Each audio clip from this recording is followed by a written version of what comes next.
Para saudara yang terkasih, pendengar renungan harian Riak Sabda yang setia, kita berjumpa kembali dalam renungan harian Riak Sabda edisi Minggu 3 Februari 2019. Bapak, Ibu, saudara-saudari yang terkasih, apa reaksi Anda ketika ada orang yang tiba-tiba mengatakan kepada Anda, tubuh kamu bau? Atau tiba-tiba ada orang yang berjumpa dengan Anda saat Anda sedang bernyanyi, lalu dia mengatakan, stop, jangan menyanyi lagi, suara kamu jelek, sakit telinga saya mendengarnya. Bagaimana reaksi Anda ketika mendengarkan hal-hal yang menyakitkan hati dan pikiran Anda sekalian? Bapak, Ibu, saudara-saudari yang terkasih, respon kita pada umumnya ketika mendengarkan hal-hal yang tidak sesuai dengan pikiran kita, kritikan-kritikan yang pedas, kritikan-kritikan yang menyesakkan dada, secara spontan mungkin kita merasa jengkel, marah, bahkan ingin menempeleng orang yang berkata seperti itu. Jadi misalnya ketika saya tiba-tiba mengatakan, wah, suara kamu jelek, tidak usah menyanyi, telinga saya sakit mendengar. Mungkin pada saat itu Anda yang mendengarkan kata-kata saya itu ingin langsung memukul saya, ingin langsung memarahi saya, ingin langsung menendang saya, dan seterusnya, merasa jengkel dan marah. Nah, itulah respon yang pada umumnya kita berikan ketika dalam hidup ini kita mendengarkan atau menerima sesuatu hal yang tidak sesuai dengan apa yang kita harapkan. Apalagi kalau hal-hal itu menyakitkan hati kita. Nah, kita melihat pengalaman yang serupa terjadi dengan Yesus pada hari ini. Ketika Yesus sedang mewartakan firman Allah kepada orang-orang sekampungnya, orang-orang di kampung Yesus menjadi jengkel kepada Yesus. Mereka tidak mau menerima Yesus karena apa? Karena apa yang dikatakan Yesus pada hari itu menyakitkan hati mereka.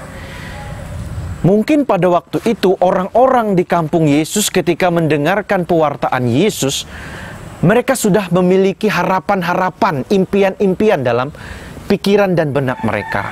Mungkin waktu itu mereka mengharapkan pada hari itu Yesus mengatakan hal-hal yang menyenangkan hati mereka, memuji-muji mereka, menyanjung-nyanjung mereka. Nah, kita kan sama, ya tidak? Ketika kita mendengar ada orang yang memuji kita, mengatakan hal-hal yang baik tentang kita, kita merasa senang, berbunga-bunga. Sehingga pada saat itu ketika ada orang yang, kamu kok cantik sekali, kamu kok baik sekali, lalu kita merasa berbunga-bunga. Tetapi ketika ada kata-kata yang buruk dikatakan kepada kita, kita menjadi marah. Nah, hal yang serupa terjadi dalam firman Allah hari ini. Dan Yesus yang mengatakan kebenaran firman Allah dibenci dan ditolak oleh orang-orang di kampungnya.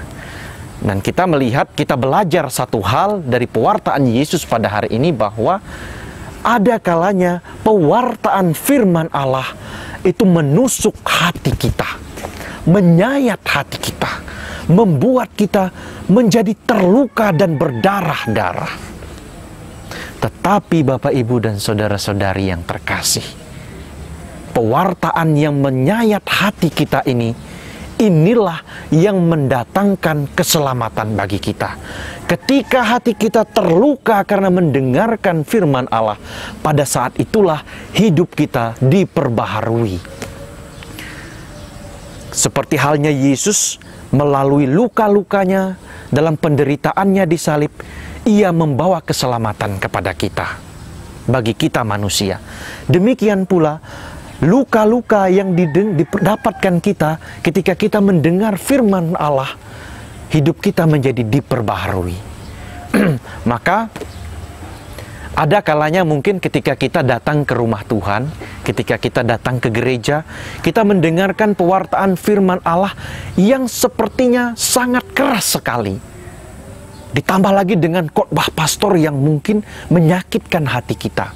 Maka mari kita jangan tersinggung, jangan mengecilkan hati kita, atau bahkan jangan mengendurkan semangat iman kita.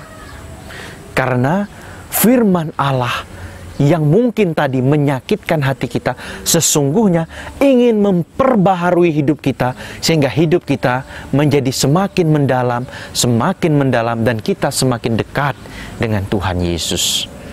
Maka sikap kita yang mungkin selama ini selalu mengharapkan pujian-pujian, selalu mengharapkan mendengarkan sesuatu yang menyenangkan hati kita, kita koreksi lagi. Kita tidak hanya mau menerima hal-hal yang menyukakan hati kita, tetapi ada kalanya juga kita harus siap untuk menerima kritikan-kritikan yang pedas, teguran-teguran yang keras, yang akan memperbaharui hati kita, sehingga hati kita semakin hari semakin dimurnikan. Kesombongan-kesombongan kita dikalahkan, egoisme kita dihilangkan. Dan semuanya itu terjadi ketika kita mendengarkan firman Allah dengan hati yang penuh kasih. Karena kasih mengalahkan kesombongan, kasih mengalahkan egoisme, kasih meruntuhkan kedengkian-kedengkian di dalam hati kita. Maka Bapak Ibu saudara-saudari hati yang terkasih, mari kita buka hati kita untuk mampu menerima sabda Tuhan, baik itu sabda yang menyenangkan hati maupun sabda yang sepertinya melukai dan menyayat hati kita. Karena ketika hati kita berdarah saat mendengarkan firman Tuhan, pada saat itulah hidup kita diperbaharui dan iman kita semakin diteguhkan. Amin.